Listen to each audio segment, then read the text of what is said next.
मेरे जीवन का एक छोटा सा परिचय। मैं आनंद कुमार श्रीवास्तव। ये बात सन 1976 की है, जब मैं doctor Kailash Nath cardio intermediate college से कक्षा 8 पास कर वहाँ से क्लास 9th में गया। तब मुझे जागृति हुई कि मुझे कॉमर्स पढ़ना चाहिए, और कॉमर्स पढ़ने के लिए doctor Kailash Nath cardio intermediate college में कॉमर्स नहीं था। तब मुझे बताया गया कि सेवा समिति विद्या मंदिर इंटर कॉलेज में कॉमर्स है और आपको वहाँ जाना चाहिए। और भी थे, लेकिन मेरे कीडगंज से सेवा समिति विद्या मंदिर ज़्यादा दूर नहीं था। 1976 में मैं अपने घर वालों को बताया कि मैं कॉमर्स लेना चाहता हूँ, और मेरे पिताजी ने कहा, भाइयों, मेरे भाई चूँकि उसी सेवा समिति विद्या मंदिर में पढ़ते थे, इसलिए मुझे ज़्यादा परेशानी नहीं हुई उस स्कूल में पढ़ने के लिए। तब मैं 1976 में वहाँ क्लास 9th में 1977 जब मैं पहुँचा तो मेरा एडमिशन वहाँ के क्लास टीचर ने कहा कि भाई कॉमर्स आपको नहीं मिलेगा। मैं बड़ा शर्मिंदा हुआ कि बताइए, मैं कॉमर्स पढ़ने के लिए उत्सुकता रख रहा हूँ और मुझे कॉमर्स नहीं दिया जाएगा। तो मैं अगर मुझे कॉमर्स नहीं मिलेगा तो मैंने प्रण कर लिया कि मैं फिर अपने doctor Kailash Nath cardio intermediate college में चला जाऊंगा और साइंस लेकर पढ़ूंगा। परंतु जब मुझे वहाँ सेवा समिति विद्या मंदिर में एडमिशन मिल गया और मुझे 9th B में रखा गया। 9th B में जब मैं वहाँ पर पढ़ने लगा तो चूँकि सेवा समिति विद्या मंदिर इंटर कॉलेज के भी बच्चे जो 8th B से पास हो 9th B में गए थे, और उनमें से भी बहुत से बच्चे कॉमर्स के लिए अप्लाई। तो वहाँ जब क्लास टीचर ने पूछा कि ये बताओ, इसमें कौन लड़का कॉमर्स लेगा, कौन साइंस लेगा, और कौन आर्ट साइड रहेगा, कौन कताई बुनाई लेगा, इस प्रकार सारे बच्चों को अलग अलग वहाँ सेक्शन था। तो हमें भी 9C में ट्रांसफ़र कर दिया गया 9th B से। मैं भी 9C में पहुँच गया कॉमर्स ले। अब जब कॉमर्स के क्लास में पहुंचा तो पता चला कि कॉमर्स लेने वाले बच्चों की बहुत ज़्यादा संख्या थी, जिसके कारण कॉमर्स के टीचर ने एक प्रतियोगिता रखी और कहा कि ठीक है, जो बच्चे कॉमर्स पढ़ना चाहते हैं उन्हें कॉमर्स पढ़ाया जाएगा और फिर उनका टेस्ट लिया जाएगा।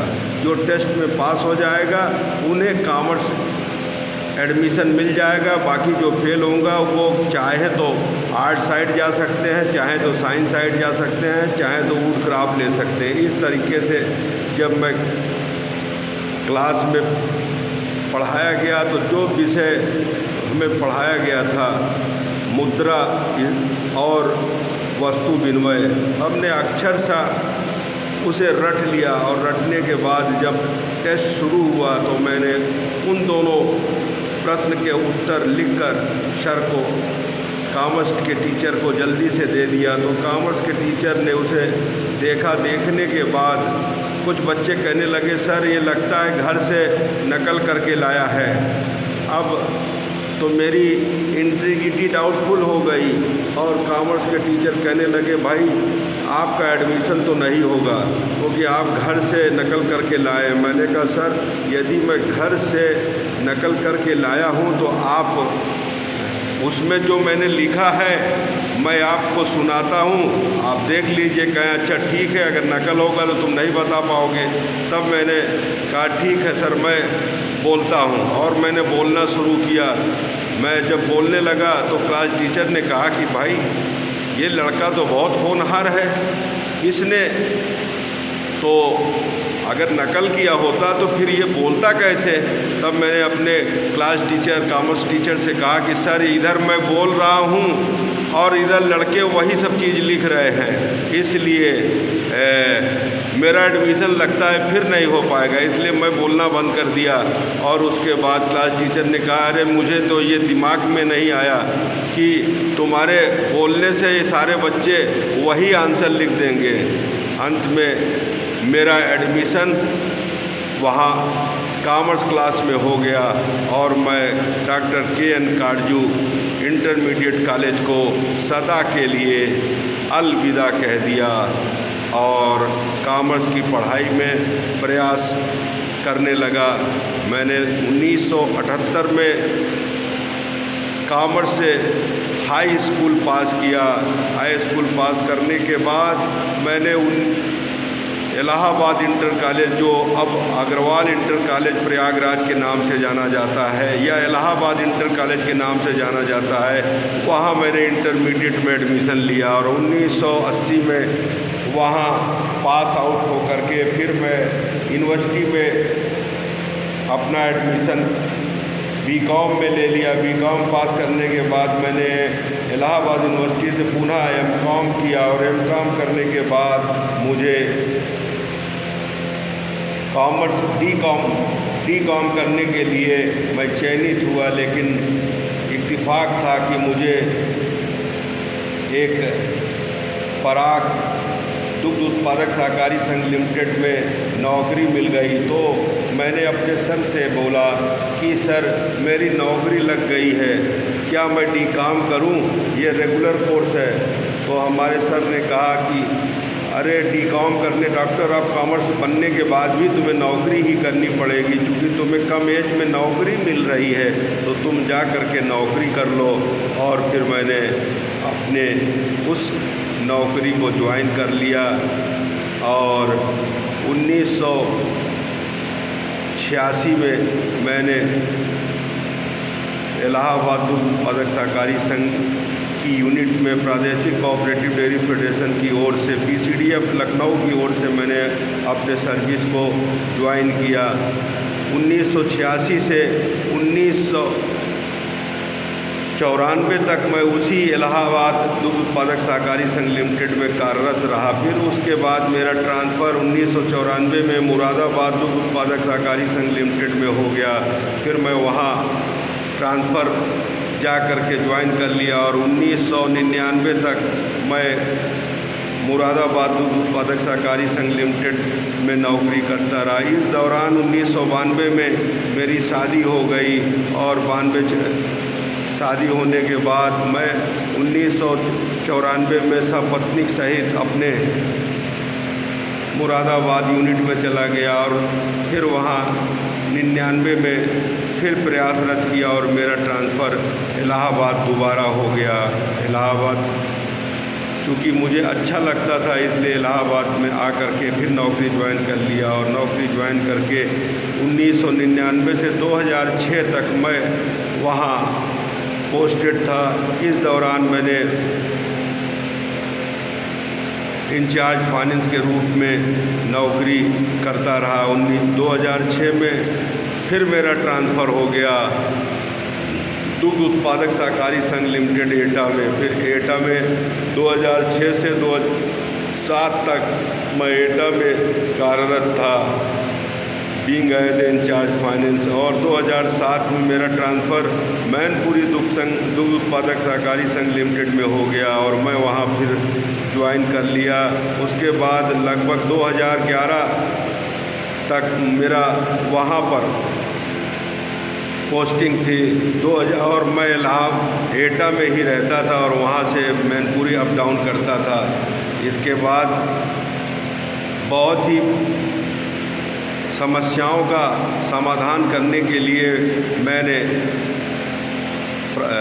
यूपी डास्क में एज ए सहायक लेखाधिकारी का पोस्ट भरा और जा कर के इम्तहान ऑन डेपुटेशन दिया। मैं सक्सेस हो गया, लेकिन हमारी प्रादेशिक कोऑपरेटिव संस्था ने मुझे नोड्यूज नहीं दिया, जिसके कारण मेरा वहाँ पर ज्वाइनिंग नहीं हो पाई। उसके बाद मैंने अपने महाप्रबंधक वित्त से कहा कि भाई समस्याएं बढ़ती जा रही हैं, लिहाजा जिस छोटी छोटी यूनिट में आप भेजते हैं और मुझे सैलरी तक नहीं मिल पाती है, ऐसे में उन्होंने मेरा ट्रांसफ़र बलिया दुग्ध उत्पादक सहकारी संघ लिमिटेड में कर दिया। फिर मैं मैनपुरी से बलिया दुग्ध उत्पादक सहकारी संघ में जाकर ज्वाइन कर लिया, जहां 2019 तक मैं सेवा देता रहा। 2019 में दोबारा मेरा ट्रांसफ़र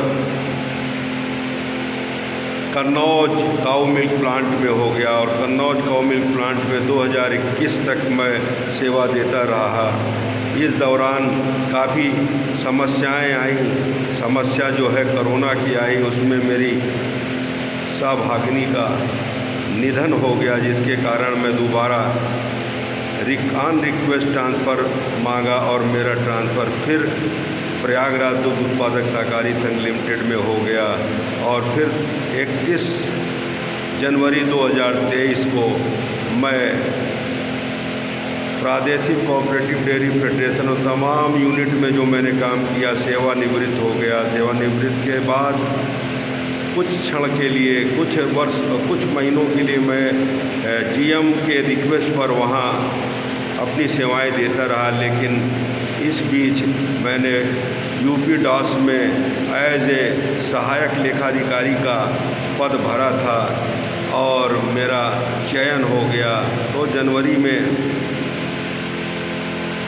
दिसंबर में मैंने यूपी डॉस ज्वाइन कर लिया और तब से अब तक मैं यूपी डॉस में नौकरी कर रहा हूँ। लेकिन यूपी डॉस में मैंने ये कहा था कि मुझे नियर बाई दीजिए, क्योंकि मैं सेवानिवृत्त हो चुका हूँ और उसके कारण बच्चों को देखना पड़ता है, क्योंकि मेरी सौभागिनी है नहीं, जिसके कारण मैं ही बच्चों का माता और बच्चों का पिता हूँ।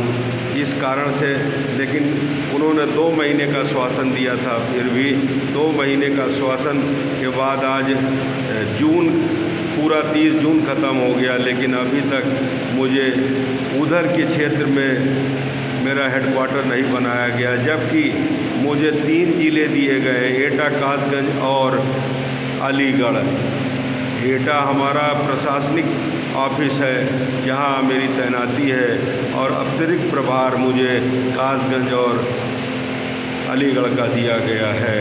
मैं पुनः प्रयास करूंगा कि मुझे अब प्रयागराज या कौशाम्बी जनपद मेरी मुख्य तैनाती कर दी जाए, जिससे मैं 62 साल की उम्र में अपने बच्चों के साथ रह सकूं।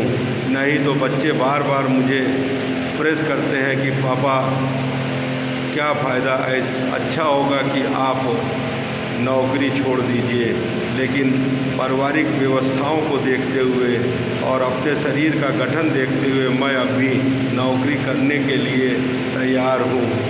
धन्यवाद, धन्यवाद, धन्यवाद। लोग कहते हैं कि आपको तो पेंशन मिलता होगा।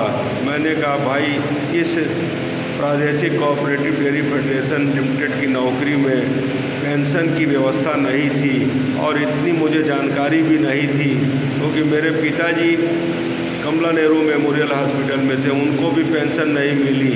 तो बात यहाँ पर आकर के रुकी कि जब मेरे पिताजी को ही पेंशन नहीं मिली है तो हो सकता है कि प्रक्रिया ही ऐसी हो, इसलिए नहीं तो बीच में ही मैं कोई ऐसी सरकारी नौकरी करता जहाँ पेंशन की व्यवस्था होती।